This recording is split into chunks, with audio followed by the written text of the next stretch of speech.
Hello friends, कैसे हैं आप सब दोस्तों। आप सभी का हमारे चैनल अखंड ज्ञान में एक बार फिर से बहुत बहुत स्वागत है।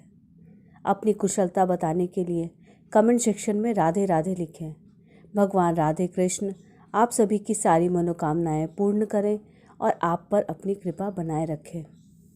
दोस्तों, क्या पूजा पाठ करके भी आपका मन अशांत रहता है? आपको मानसिक शांति नहीं मिल रही या आपकी चली आ रही परेशानियां खत्म होने का नाम ही नहीं ले रही? अगर ऐसा है तो आप सभी को एक बार ये सोचने की ज़रूरत है कि कहीं जाने अनजाने में आप सभी से पूजा के दौरान कोई गलती तो नहीं हो रही। दोस्तों, हमारे शास्त्रों में पूजा करने के लिए कुछ ज़रूरी नियम बताए गए हैं जिनका पालन पूजा करने के दौरान ज़रूरी होता है। और जब हम इन नियमों का पालन करके अपनी पूजा करते हैं तो अवश्य ही हमारी पूजा सफल होती है, भगवान के द्वारा स्वीकार की जाती है, जिससे भगवान की कृपा हमारे ऊपर पड़ती है और हमारे सारे कष्ट दूर हो जाते हैं। पूजा से संबंधित कुछ ज़रूरी नियम और ज़रूरी बातें आज मैं आपको अपनी इस वीडियो में बताने जा रही हूँ, तो आप सब इस वीडियो को ध्यान से सुने और अंत तक ज़रूर देखें। दोस्तों, तुलसी के पत्ते भगवान गणेश, शिव जी और भैरव जी को नहीं चढ़ाई जाती। जब कभी भी आप तुलसी के पत्ते पूजा के लिए तोड़ते हैं तो उसे बिना स्नान के नहीं तोड़ना चाहिए। शास्त्रों के अनुसार यदि कोई व्यक्ति बिना नहाए ही तुलसी के पत्तों को तोड़ता है तो पूजन में ऐसे पत्ते भगवान के द्वारा स्वीकार नहीं किए जाते हैं। तुलसी के पत्ते तोड़ने से पहले माता तुलसी से आपको तुलसी के पत्ते तोड़ने की अनुमति जरूर लेनी चाहिए। तुलसी के पत्तों को 11 दिनों तक बासी नहीं माना जाता।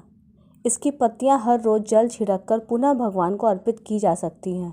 तुलसी के पत्तों को रविवार के दिन, एकादशी के दिन, द्वादशी के दिन, संक्रांति के दिन या संध्या काल में तोड़ना शास्त्रों में वर्जित बतलाया गया है।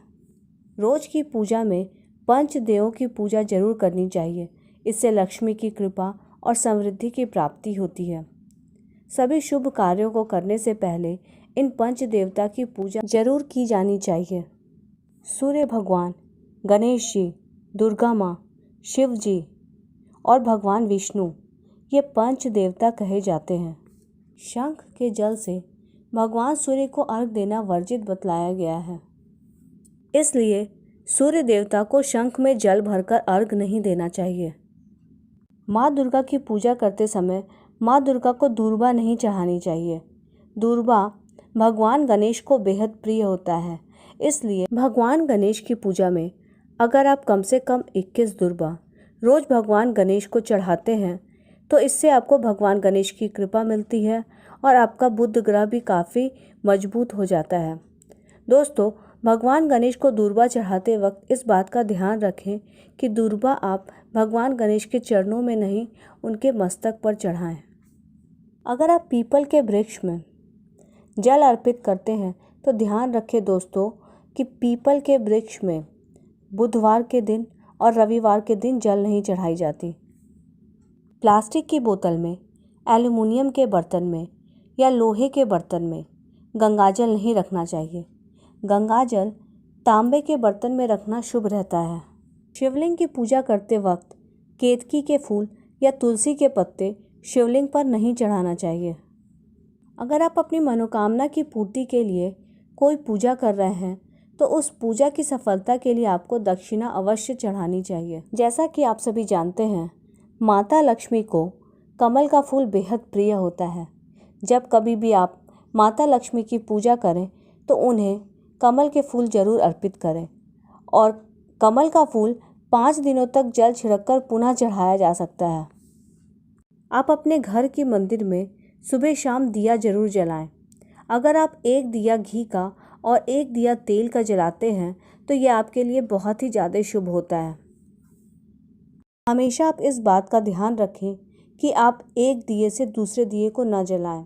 शास्त्रों के अनुसार भी जो व्यक्ति एक दिए से दूसरे दिए को जलाता है वो विशेषकर रोगी होता है या उसके आपसी संबंधों में मधुरता नहीं होती।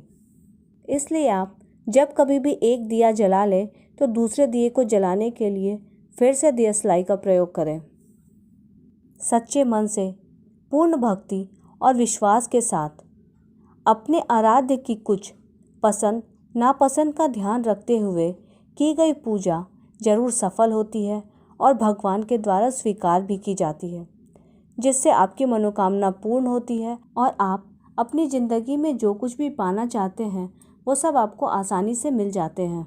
वीडियो पसंद आई है तो इसे लाइक कीजिए, दोस्तों के साथ शेयर कीजिए और इसी तरह की ज्ञानपूर्ण जानकारी पाने के लिए आप मेरे चैनल अखंड ज्ञान को ज़रूर सब्सक्राइब कीजिए। ये सब्सक्रिप्शन बिल्कुल फ्री है दोस्तों। Thanks for watching.